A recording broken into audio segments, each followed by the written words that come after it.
झूठ बोलते हैं वो दोनों। एक बार तो हम भी उनकी बातों पर विश्वास कर बैठे थे, किंतु परमवीर ने हमारे नेत्र खोल दिए। इस जंगल की माया अब तक हमारा पीछा कर रही है। जहां देखो कोई ना कोई दुर्घटना घट जाती है। दुर्गेश्वरी, हमें तो भय है कहीं हम अपने भाई को इस मायावी जंगल में खो ना दें। यदि उसने तुम्हारा शीश काट दिया होता तो तुम जीवित होते? कदापि नहीं वत्स।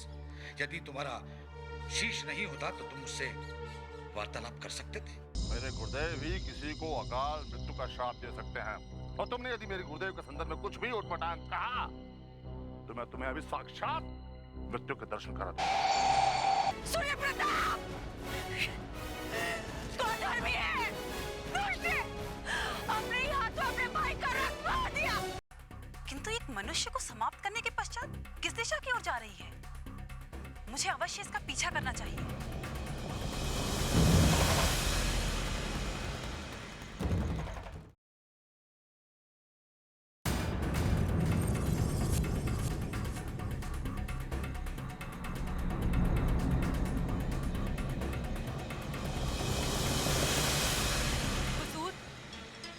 आपका एक शत्रु कम हो गया है।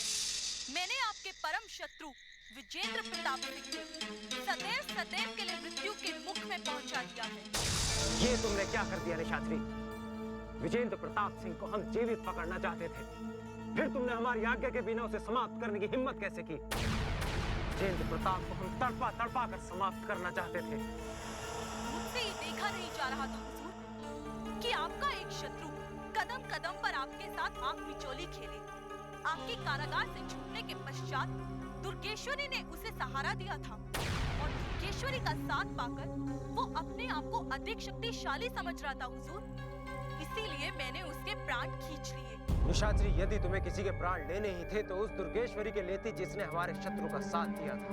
यदि तुम दुर्गेश्वरी का वध करके लौटती तो हमें बहुत प्रसन्नता होती, किंतु तुमने हमारे उस शत्रु के प्राण छीन लिए जिसे हम रक्त के अश्रुओं में डुबो डुबो कर मारना चाहते थे। दुर्गेश्वरी को जीवित छोड़कर तुमने बहुत बड़ी भूल कर दी। यदि मैं दुर्गेश्वरी को मारने का प्रयत्न करती तो दुर्गेश्वरी के सभी डाकू मुझे मार डालते, और दुर्गेश्वरी के डेरे में घुसकर उसे समाप्त करना कोई बच्चों का खेल नहीं है।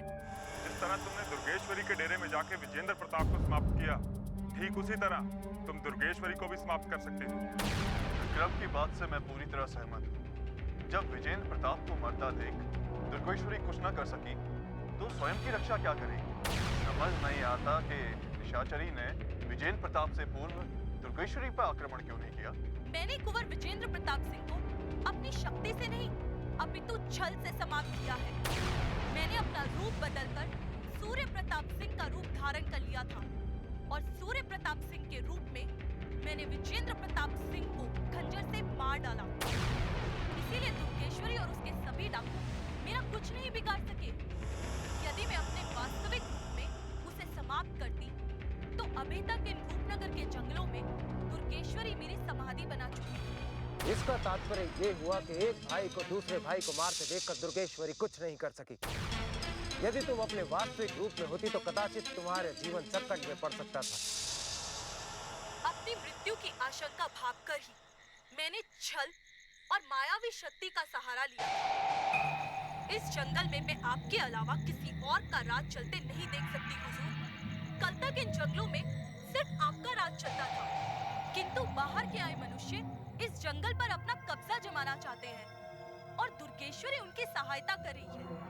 ये मुझसे सहन नहीं हुआ, इसीलिए मैंने उस बाहर से आए हुए मनुष्य कुंवर विजेंद्र प्रताप सिंह का रक्त बहा दिया। और अब दुर्गेश्वरी की बात। तुम्हारे मन में हमारे लिए इतना अपनापन और सम्मान है, ये जानकर बहुत अधिक प्रसन्नता हुई, किंतु यदि हम विजेंद्र प्रताप सिंह को अपने हाथों से समाप्त करते तो हमें इससे भी अधिक प्रसन्नता होती। आपके हाथों जब दुर्गेश्वरी का रक्त बहेगा तो आपकी ये निराशा दूर हो जाएगी। हमारे इस जंगल में बाहर के मनुष्यों का उत्पात देखकर हम मायावी शक्तियों का धैर्य समाप्त हो गया था, और हमें ये भय होने लग गया था कि कहीं हम निर्बल तो नहीं हैं। और वैसे भी मुझे कुंवर विजेंद्र प्रताप सिंह से अपना पुराना बदला लेना था, जो मैंने ले लिया, और इसीलिए मैंने आपकी आज्ञा नहीं। अब आप मुझे जो दंड देंगे मैं उसे भुगतने को तैयार हूँ। नहीं निशाचरी, हम तुम्हें कभी दंड नहीं दे सकते। तुम्हारी एक भूल के बदले हम तुम्हारे समस्त कार्य को नहीं भूल सकते, किंतु यदि तुम विजेंद्र प्रताप सिंह से पूर्व उस तांत्रिक का भी वध कर देती तो हमें अत्यधिक प्रसन्नता होती। तांत्रिक भैरवनाथ इनका भी शत्रु है। आज मुझे ये जानकर बेहद खुशी हो रही है कि जिस तांत्रिक भैरवनाथ ने मेरा जीवन बर्बाद कर दिया था, उन्हें मारने वाला रूपनगर के इन जंगलों में उत्पन्न हो चुका है।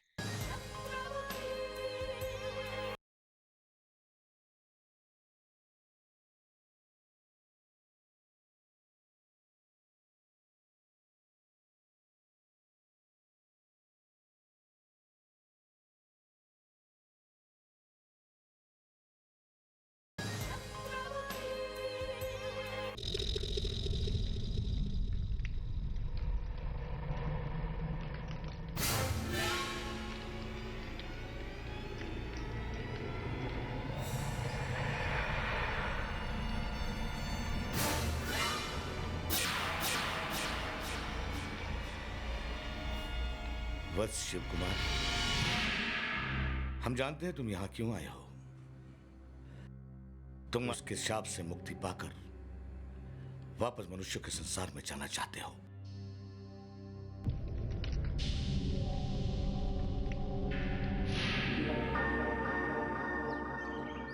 आप तो अंतर्यामी हैं महर्षि जी, बिना बताए ही सब कुछ जान गए।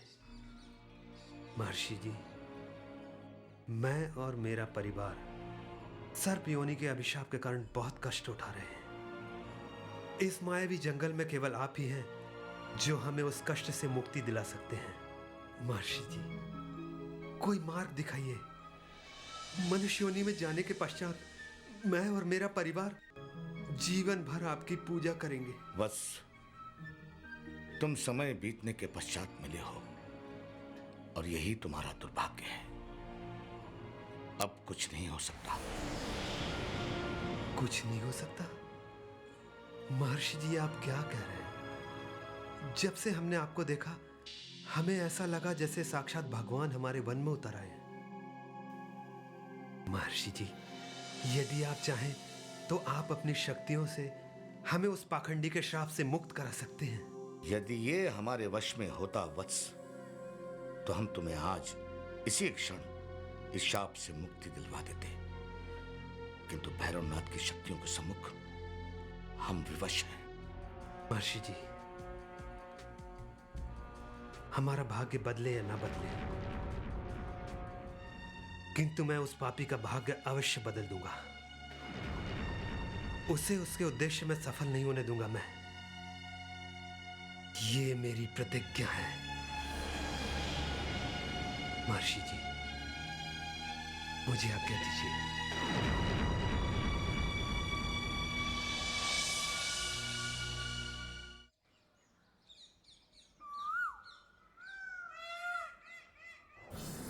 ओम ह्रीं फट् काल भैरवाय नमः। ओम ह्रीं क्लीं फट् कंकालाय नमः। जय महाकाल। जुजू। सूर्य प्रताप सिंह, हम तुम्हें सदैव सदैव के लिए मुक्त करने के लिए तैयार हैं। तुमने जिस श्रद्धा, आस्था, भक्ति और विश्वास के साथ हमारा कार्य किया है, उसका परिणाम अब तुम्हें अति शीघ्र ही मिलने वाला है। क्यों आगे गुरुदेव, आप जैसा कहेंगे हम वैसा ही करेंगे। यदि तुम हमारे आदेश का पालन करने के लिए तैयार हो, तो हम तुम्हें इस नश्वर शरीर से मुक्ति दिला देंगे। कल प्रातः सूर्य की पहली किरण के साथ ही तुम्हें इस नश्वर शरीर से मुक्ति मिल जाएगी। तुम एक ऐसे संसार में चले जाओगे, ऐसे संसार में जहां साधारण मनुष्य जाने से घबराता है, भय खाता है, परंतु तुम तो हमारे कृपा पात्र हो। हमारी अनुकंपा तुम्हारे साथ है। तुम बड़ी ही सहजता और निडरता के साथ वहां पहुंच जाओगे। बोलो बोलो, क्या तुम उस संसार के दर्शन करना चाहते हो? बोलो। क्या तुम हमारे लिए, अपने गुरुदेव के लिए इतना छोटा सा कार्य करोगे? आपके प्रत्येक आज्ञा का पालन करना हमारा धर्म है गुरुदेव। हम प्रसन्न हुए। हमें तुमसे आशा भी नहीं थी। अब तुम देखते जाओ, हम तुम्हें ऐसे संसार के दर्शन कराएंगे, ऐसे संसार के जहां से कोई भी कभी भी वापस नहीं आना चाहता है। ओम क्लीं क्लीं फट कंकालाय नमः। ओम क्लीं फट काल भैरवाय नमः। लगता है सूर्य प्रताप कल सवेरे का अंतिम सूर्य भी नहीं देख पाएगा। ये सब देखकर तुम क्यों दुखी हो रही हो? यदि भैरवनाथ इस युवराज को नहीं मारता तो हमें कार्य करना पड़ता। तांत्रिक भैरवनाथ ने इस युवराज को मारकर एक तरह से हमारी सहायता कर रहा है। कंकालाय नमः। यदि उसने ऐसा कर दिया तो वो हमसे भी अधिक शक्तिशाली हो जाएगा। हमें किसी भी तरह उसे रोकना होगा, अन्यथा बहुत बड़ा अनर्थ हो जाएगा। अरे रागिनी, वो देख, महिला मनुष्य का उपहार स्वयं हमारे मायावी मठ में चलकर आ रहा है। चल, इन्हें अपनी मायावी बातों में फंसाकर गुरुदेव को भेंट चढ़ा देंगे। हाँ? गुरुदेव इन दोनों महिलाओं का प्रसाद ग्रहण कर कितने खुश हो जाएंगे ना। चलो चलो चलो।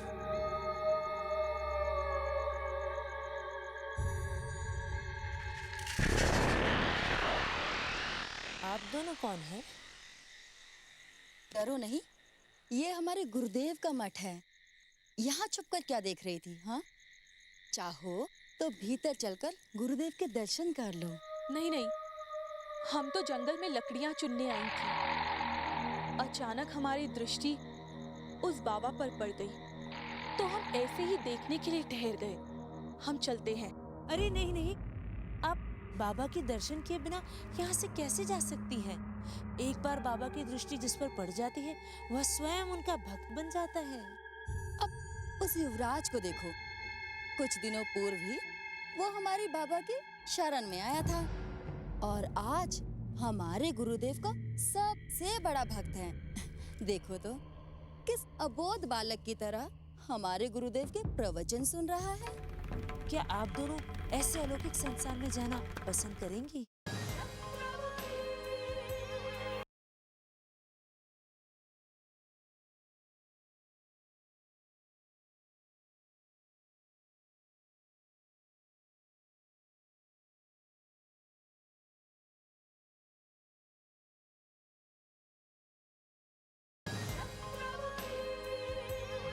क्या आप दोनों ऐसे अलौकिक संसार में जाना पसंद करेंगी? नहीं नहीं, हमारे लिए यही संसार सही है। हम चलते हैं। अब तुम्हारा यहाँ से जाना असंभव है, क्योंकि हमारे गुरुदेव के मठ में आने के पश्चात कोई यहाँ से वापस नहीं जा पाता। हमारे गुरुदेव आप जैसी दोनों सुंदर युवतियों से मिलकर बहुत प्रसन्न होंगे। गुरुदेव, गुरुदेव! जय महाकाल! गुरुदेव! जय महाकाल! हमारे मठ पर आया हुआ प्रसाद बिना भोग लगे ही यहाँ से विलुप्त हो गया और तुम दोनों आपस में एक दूसरे का मुंह देखती रही। तुम दोनों ने उन दोनों युवतियों को बंदी क्यों नहीं बना लिया? गुरुदेव, हमने उन्हें आप तक लाने का प्रयास किया था, लेकिन वो दोनों युवतियाँ बहुत चतुर निकली। और गुरुदेव, उन पर आपके मंत्र का कोई असर भी नहीं हुआ। समझ में नहीं आता कि वो दोनों युवतियाँ थी कौन? वो दोनों युवतियाँ कोई साधारण युवतियाँ नहीं थी। जिन युवतियों पर हमारे तंत्र मंत्र का कोई असर नहीं हुआ, वो अवश्य ही कोई मायावी शक्तियाँ हों, परंतु चिंता की कोई आवश्यकता नहीं है। हम उन्हें शीघ्र ही अपने वश में कर लेंगे। जय महाकाल!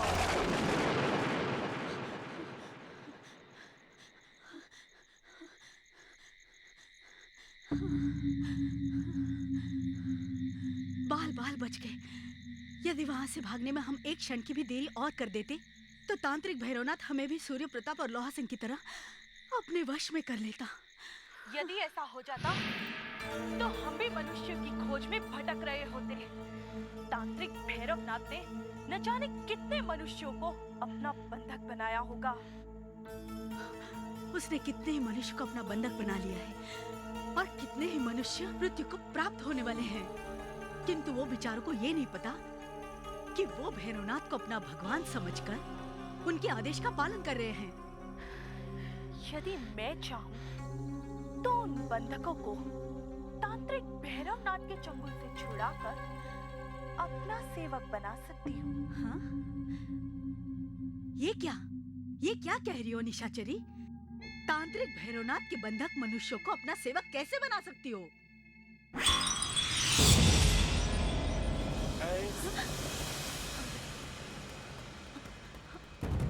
ये क्या? तुमने अपना रूप तांत्रिक भैरवनाथ में बदल लिया?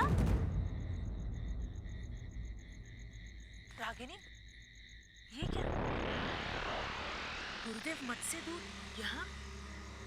और ये युवती तो वही है ना जो अपनी सहेली के साथ हमारे मठ से लुप्त हो गई थी?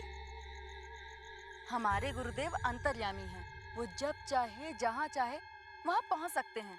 हो सकता है उन्होंने इसे भी अपने वश में कर लिया हो। हाँ। चलो चलकर देखते हैं, कहीं गुरुदेव को हमारी कोई आवश्यकता तो नहीं। चलो।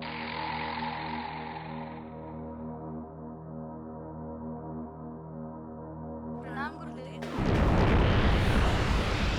जय महाकाल।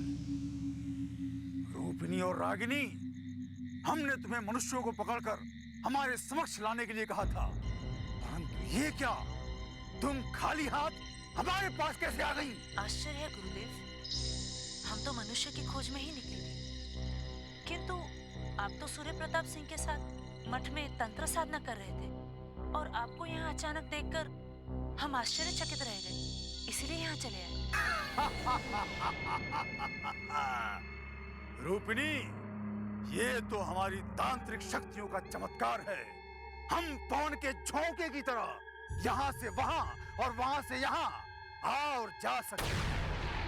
इसे देखो, इसे हमने अपने वश में कर लिया है।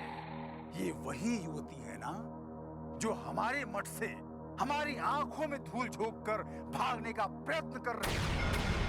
देखो, ध्यान से देखो इसे।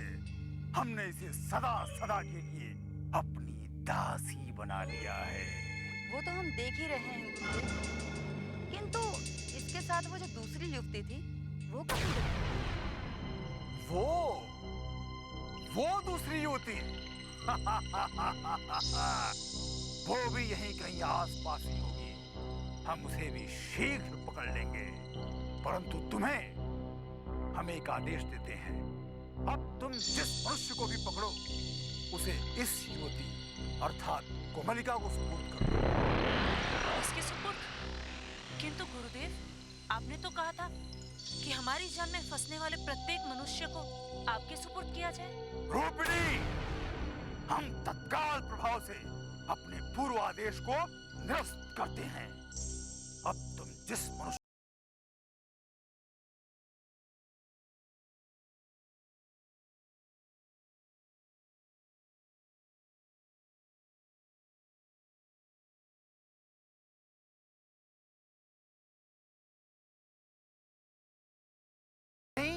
ये हमारा नया आदेश है। जो आज्ञा गुरुदेव। चलो रूपिणी।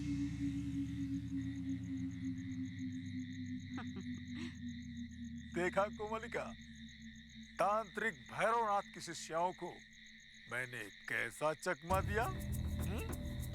अब वो मनुष्यों को पकड़ पकड़ कर तुम्हारे पास लाएंगी और तुम उन्हें मंत्रीवर तक पहुंचा देना। वाह निशाचरी, वाह!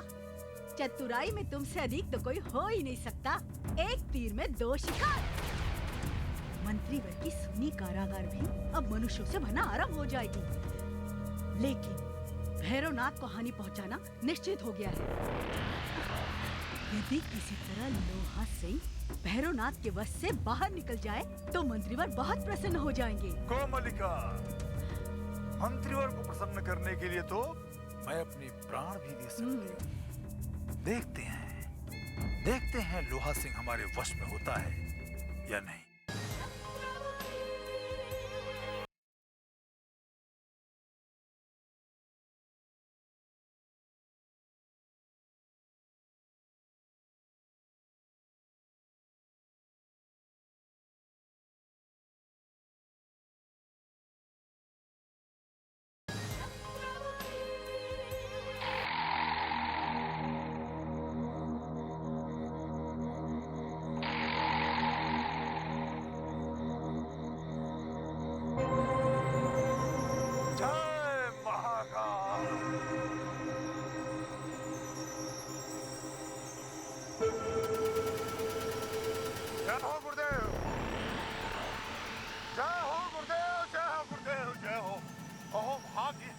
आपके यहाँ भी दर्शन हो गए गुरुदेव। जय हो, आप अद्भुत है गुरुदेव। जय हो गुरुदेव, जय हो। आयुष्मान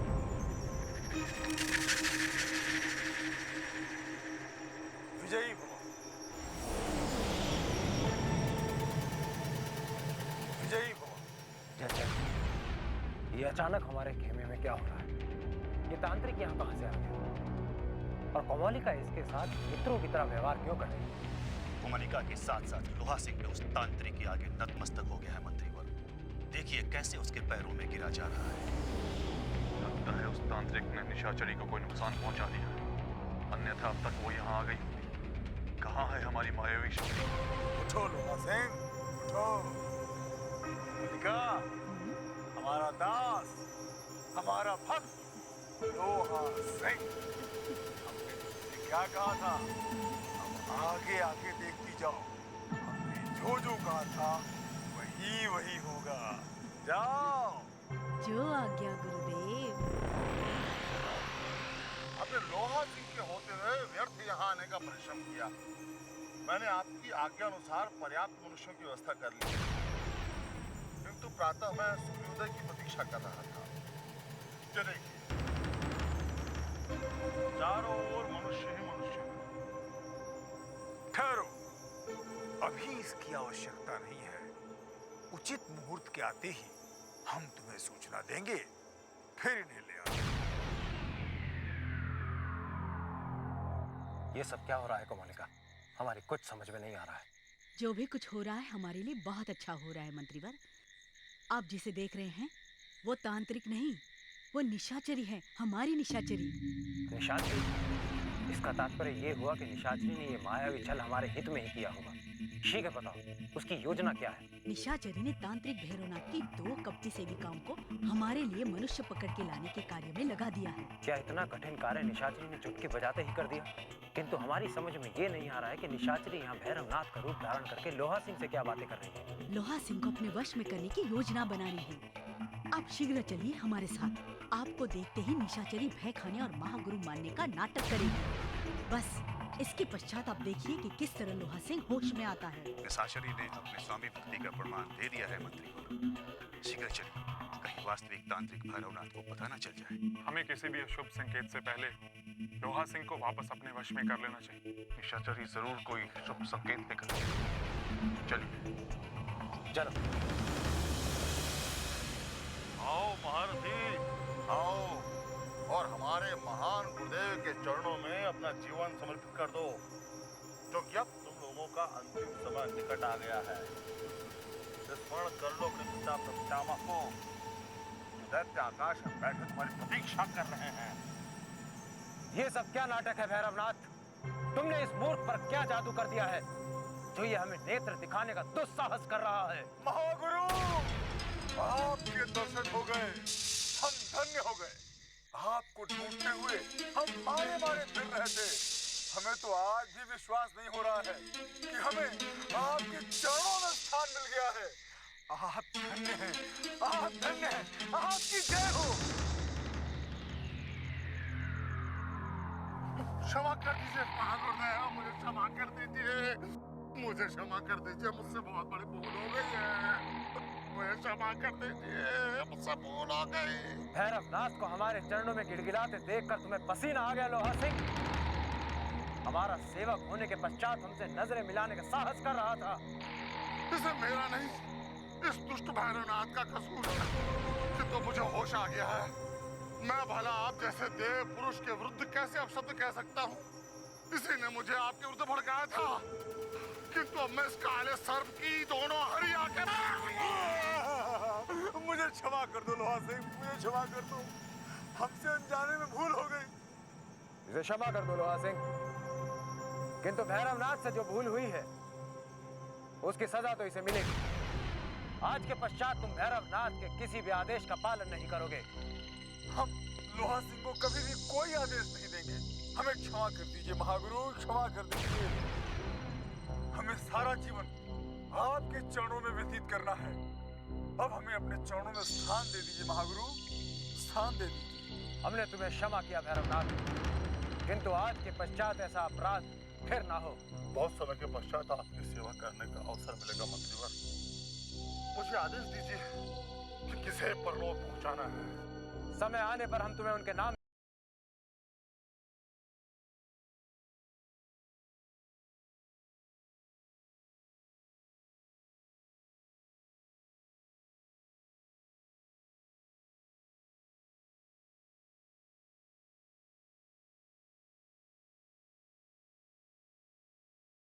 वही करो, किंतु हमारे सैनिकों को शीघ्र से शीघ्र हमारे डेरे में वापस ले आओ। जो आज्ञा मान। ठहरो लोहा सिंह। लोहा सिंह, ये जंगल मायावी है। यदि पथ में तुम्हें कोई बहरूप या भैरवनाथ मिले तो उस पर कंचित भी विश्वास मत करना। उसे देखते ही उसका सर उसके धड़ से अलग कर देना। जैसी आज्ञा।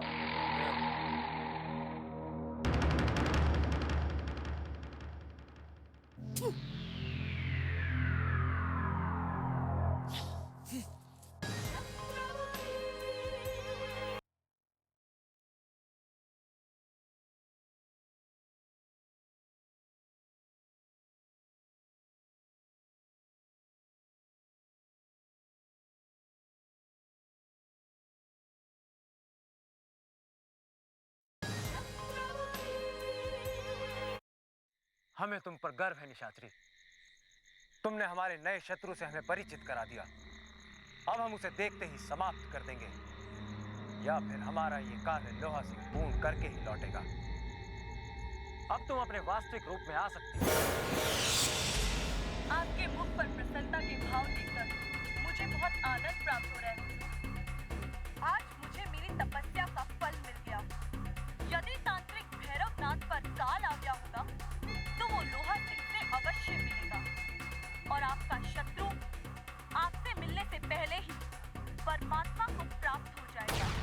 अब हम निश्चिंत होकर महल लौट सकते हैं। लोहा सिंह की सेवाएं हमें बहुत समय पश्चात फिर से प्राप्त हो गई। निशाचरी, तुम कोमोलिका के साथ मिलकर लोहा सिंह पर पल पर दृष्टि जमाए रखो और जंगल में हो रही हर उथल पुथल की जानकारी हमें देते रहो।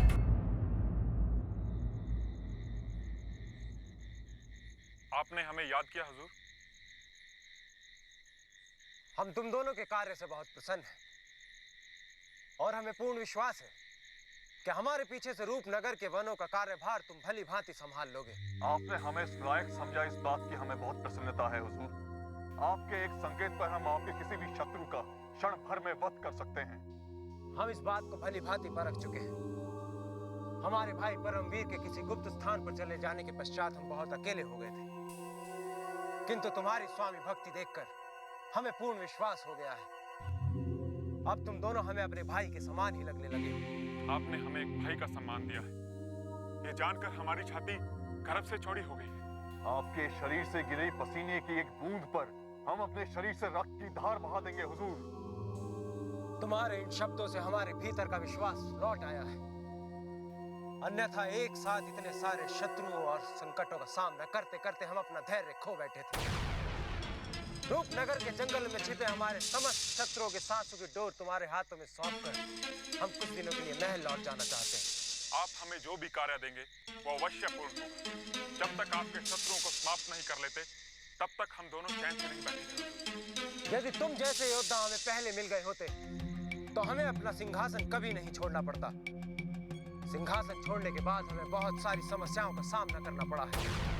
किंतु अब एक एक करके हमारी सारी समस्याएं समाप्त होने लगी हैं और संकट भी टलने लगे हैं। हुजूर, अब हमारा लक्ष्य आपको वो स्थान दिलाना है जिसे आपके शत्रुओं ने आपसे छीन लिया था। मंत्री पद का वो खोया हुआ सिंहासन तो हम कभी भी प्राप्त कर सकते हैं, किंतु हमारे नेत्र अब उस सिंहासन पर हैं जिसमें महाराज विराजमान हैं। अब आपका स्थान वो सर्वोच्च सिंहासन होगा, यही हमारा सबसे बड़ा लक्ष्य है। तुम दोनों के विश्वास से हमारी रूपनगर का सम्राट बनने की महत्वाकांक्षा और प्रबल हो गई है, किंतु महल लौटने से पूर्व हम तुम दोनों को अलग अलग कार्य सौंपना चाहते हैं। विक्रम सिंह, तुम रूपनगर में छिपी हमारी शत्रु मायावी शक्ति और दुर्गेश्वरी पर दृष्टि रखोगे, और शत्रुघ्न सिंह, तुम दूसरे देशों से आए युवराजों को हमारी गुप्त कारागार में पहुंचाने का कार्य करोगे। आपके समस्त कार्य पूर्ण हो जाएंगे। अब आप निश्चिंत होकर महल वापस लौट सकते हैं। अब हम रूपनगर के महल लौट कर देखेंगे कि हमारी अनुपस्थिति में वहां क्या उथल पुथल मची हुई है, किंतु उससे पूर्व तुम्हें रूपनगर के जंगलों में उत्पात मचा रहे उन युवराजों को समाप्त करना है जो हमारा अधिकार छीनने का स्वप्न देख रहे हैं। सरकार, अरे सरकार, अब जोड़ा नहीं जाता, अरे टूट गए मेरे पैर सरकार,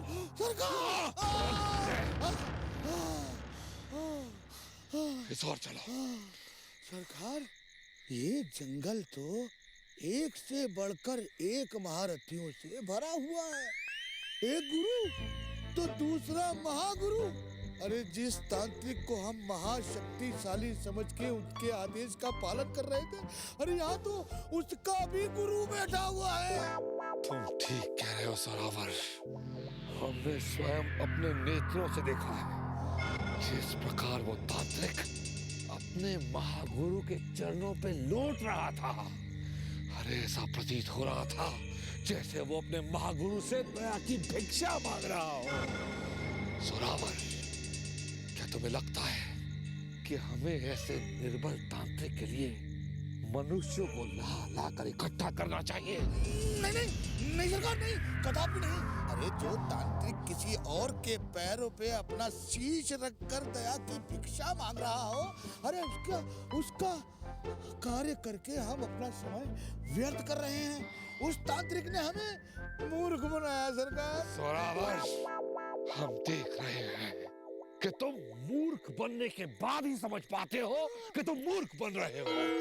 हम अलकापुरी से तुम्हें अपने साथ इसलिए नहीं लाए थे कि तुम्हारे कारण मूर्ख बनते रहे। नहीं, कदापि नहीं सरकार। जो तांत्रिक किसी दूसरे के चरणों में अपना शीश रखे, उस तांत्रिक का आदेश मानकर हम अपना समय व्यर्थ कर रहे हैं। यदि मुझे पहले से यह ज्ञात होता तो मैं उस तांत्रिक का आदेश कदापि नहीं मानता। उस तांत्रिक ने हमें मूर्ख बनाया है सरकार। दोष केवल तुम्हारा ही है, तुम्हें अच्छे बुरे की पहचान ही नहीं है।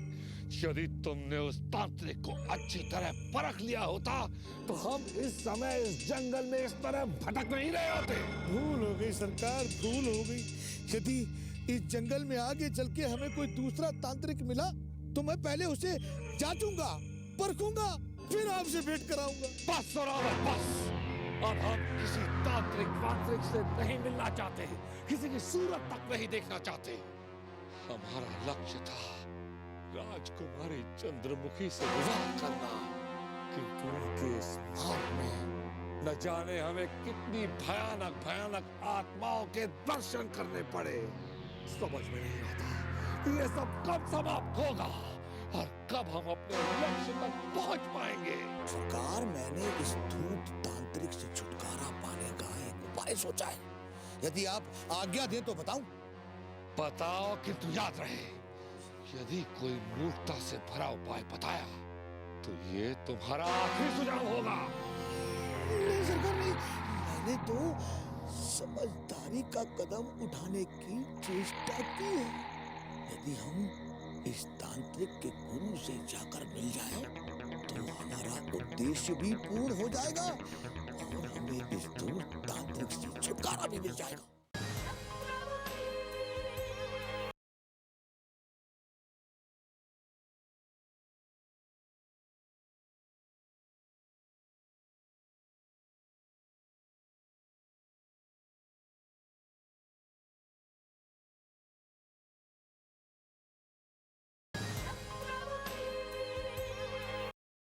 तुम ठीक कह रहे हो जोरावर।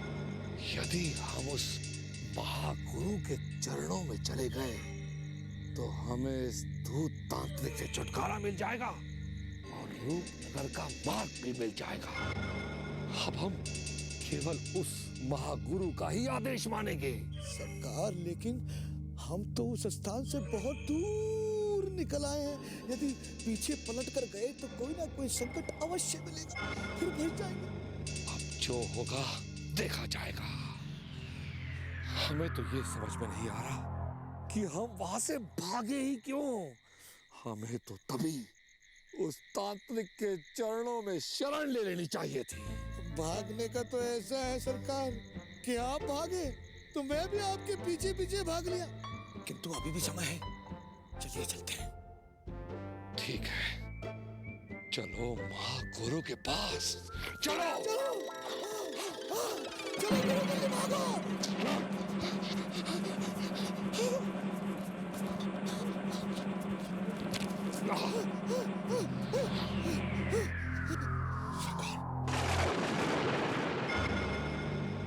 देखिए, तांत्रिक भैरवनाथ हमारी ही ओर चला आ रहा है। घबरा मत जोरावर, उसकी पोल खुल चुकी है। अब वो हमसे नेत्र मिलाकर तक नहीं देख सकता।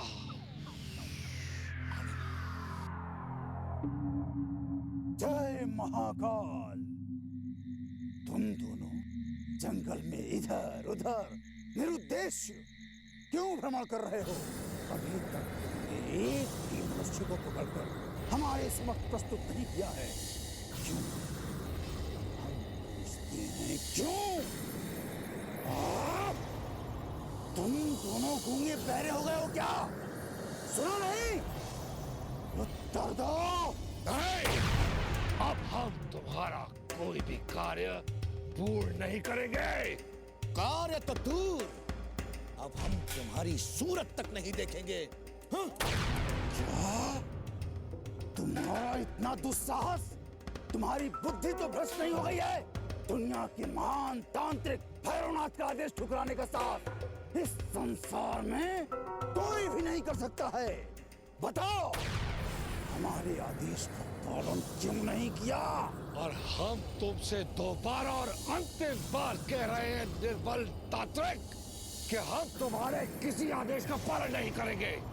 यदि हमें आदेश का पालन करना ही है तो हम उस महातांत्रिक का करेंगे जिसके सामने तुम्हारी बोलती बंद हो जाती है। तुम दोनों कहीं विक्षिप्त तो नहीं हो गए हो?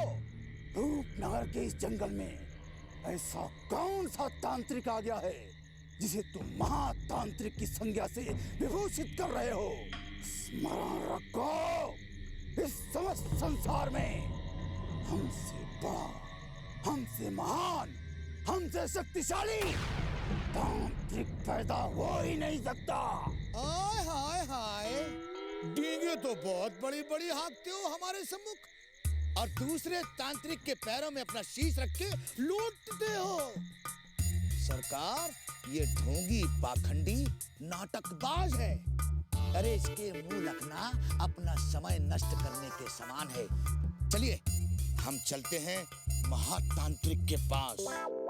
तुम ठीक कह रहे हो जोरावर, इस जैसे ढोंगी तांत्रिक हमें मार्ग में और भी मिल सकते हैं। ए भैरवनाथ, याद रहे, यदि दोबारा तू हमारे सामने आ गया तो हम तेरा शीश धड़ से अलग कर कर धरती में गाड़ देंगे।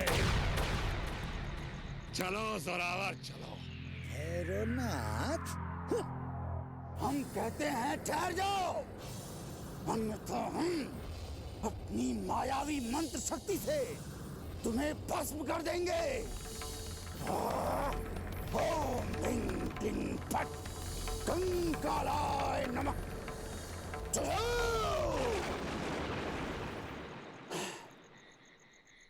चल।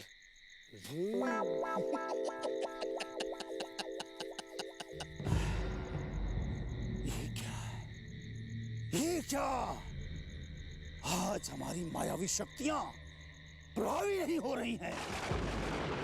संभवतः हम अपने मायावी मठ से बहुत दूर निकल आए हैं।